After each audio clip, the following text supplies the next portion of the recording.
వాస్తు శాస్త్రం అంటే ఏమిటి అని చూద్దాం మనం. వాస్తు అనే పదం వస్ అనే మూలధాతు నుంచి వచ్చింది. వస్ అంటే నివాసము అనే అర్థము. మీనింగ్ టు డ్వెల్ అని అర్థం. అంటే నివాసం సంబంధించింది.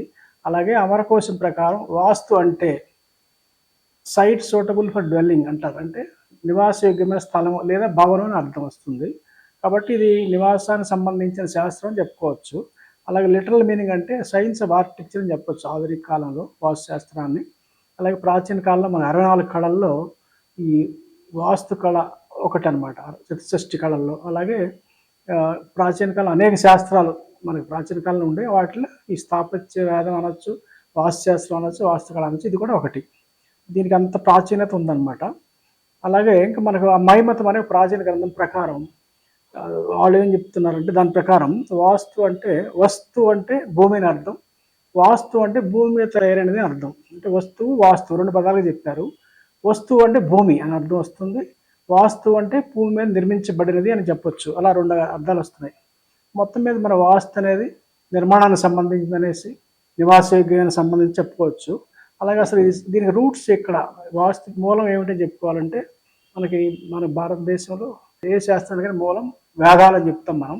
అలా మనకి చతుర్వేదాలు ఉన్నాయి. మనకి ఒకటి ఋగ్వేదం అని, యజుర్వేదం అని, సామవేదం అని, అథర్వణ వేదం 4 వేదాలు ఉన్నాయి. 4గిట్లో వాటికి ఉపవేదాలు కూడా ఉన్నాయి. మళ్ళీ ఒక్కొక్క దానికి ఒక ఉపవేదం ఉంది. ఫర్ ఎగ్జాంపుల్ ఋగ్వేదానికి ఆయుర్వేదం ఉపవేదం, అలాగే యజుర్వేదానికి ధనుర్వేదం ఉపవేదం, అలాగే సామవేదానికి గాంధర్వ వేదం, అలాగే అథర్వణ వేదానికి 4వ అథర్వణ వేదానికి ఉపవేదంగా ఈ స్థాపత్య వేదం అనేది ఉంది. స్థాపత్య వేదం అంటే నాలెడ్జ్ ఆఫ్ బిల్డింగ్ సైన్స్ అనొచ్చు, నిర్మాణ శాస్త్రానికి సంబంధించి చెప్పవచ్చు. ఈ 4వ దానికి ఇది ఉపవేదంగా ఉందన్నమాట. అంత ప్రాచీనత కలిగింది. అయితే ఇక్కడ కొంతమంది ఒక సందేహం కలగవచ్చు. మరి ఈ వేదాలని విభజించింది వ్యాస మహర్షి కదా, అదంతా కలిపి 5000 సంవత్సరాలు కాలేదు, అంతకుముందు వాస్తు లేదా సందేహం కలగవచ్చు. అలాంటిది వ్యాసుడు ఉన్న జ్ఞానాన్ని విభజించారు తప్ప ఆయన రచించారని చెప్పలేదు. కాబట్టి అంతకుముందు కూడా వేదాలు ఉన్నాయి, వేరు వేరు పేరుతో పిలువబడి ఉండొచ్చు. మనం తమిళనాడుకి సంబంధించిన కొన్ని గ్రంథాలు చూసినట్లయితే కొన్ని వేరు వేరు పేర్లు చెప్పబడ్డాయి ఆ రోజుల్లో కూడా వేదాలుగా. అది శబ్ద వేదం అని, గంధర్వ వేదం అని, నాట్య వేదం అని, తర్వాత స్థాపత్య వేదం అని, ప్రణవ వేదం అని 5 వేదాలు మనకి తమిళనాడులో కొన్ని గ్రంథాల్లో చెప్పబడి ఉన్నాయి. ప్రాచీన కాలం వేదాలు చెప్తున్నారు వాటిని. వీటిని బాగా అంత ముందు వాటిని గ్రహించుకోవచ్చు మనం. తర్వాత ఇంకా దానికి వాస్తుకున్న పేర్లు ఏమిటి, ఏ పేర్లు పిలవడ్డాయి, ఇంత వేల సంవత్సరాల చరిత్ర గల ఈ వాస్తు శాస్త్రాన్ని ప్రాచీన కాలంలో ఏం పిలిచారు? ఇవాళంటే మనం గృహవాస్తు అన్నా వాస్తు శాస్త్రం అంటున్నాం. మరి పూర్వం ఎట్లా పిలిచేవారు? ప్రాచీన కాలంలో ఏం పేర్లతో పిలిచారు అంటే, ఒకటి దాని శిల్పకళ అనొచ్చు, శిల్పశాస్త్రం అనేవారు, వాస్తు విద్య అనేవారు, వాస్తు కళ అనొచ్చు, తర్వాత వాస్తు శాస్త్రం అనొచ్చు, స్థాపత్య వేదం అనొచ్చు, హిందూ ఆర్కిటెక్చర్ అనొచ్చు ఇంగ్లీష్లో చెప్పాల్సి వస్తే.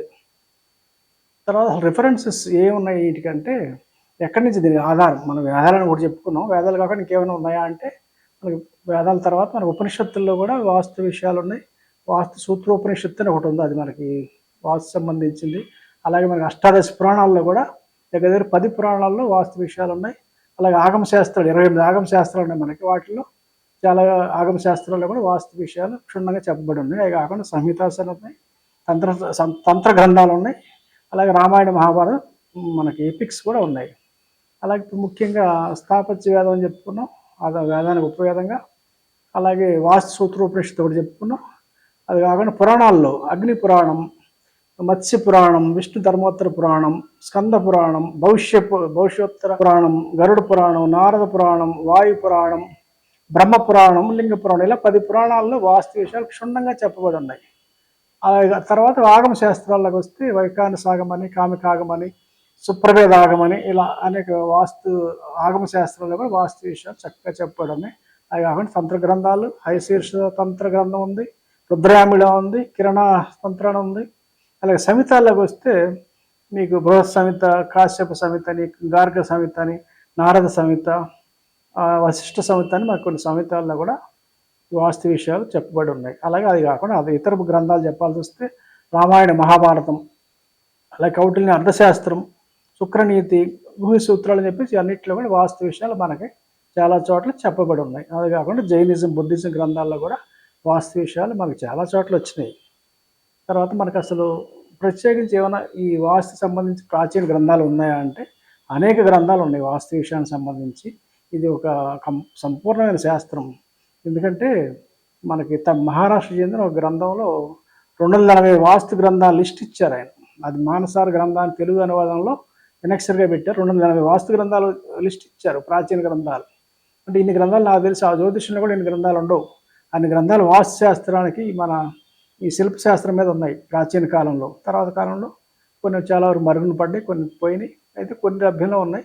వాటిలో నాకు తెలిసిన కొన్ని గ్రంథాలు లిస్ట్ చెప్తున్నాను. అసలు పేర్లు ఎలా ఉండే ప్రాచీన కాలంలో వాస్తు గ్రంథాలంటే మహిమతం అని, మానసార అని, మనుష్యాలయ చంద్రిక అని, విశ్వకర్మ వాస్తుశాస్త్రం అని, సమరాగణ సూత్రధార అని, సాపత్య వేద వాస్తు అని, వాస్తు సూత్రోపనిషత్తు అని, రూపమండన అని, మండన సూత్రధార అని, రాజసింహ వాస్తు అని, శిల్ప దీపకం అని, వాస్తు విద్య, శిల్పరత్న, దీపర్ణవ, వాస్తురాజవల్లభం, ప్రాసాద మండన, వాస్తు మండన, వాస్తు శాస్త్రం, కోదండ మండన, మనుష్యాలయ వాస్తు, ఇట్లా 20 గ్రంథాలు చెప్పాను ఇప్పుడు మీకు.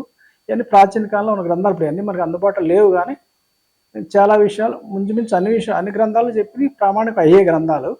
మనకి సపరేట్గా వాస్తు నేర్చుకునే వాళ్ళ కోసం వేరే లిస్ట్ నేను కొన్ని ఇంపార్టెంట్ గ్రంథాలు తర్వాత వీడియోలు చెప్తాను మీకు. ఇంతవరకు ఓకే.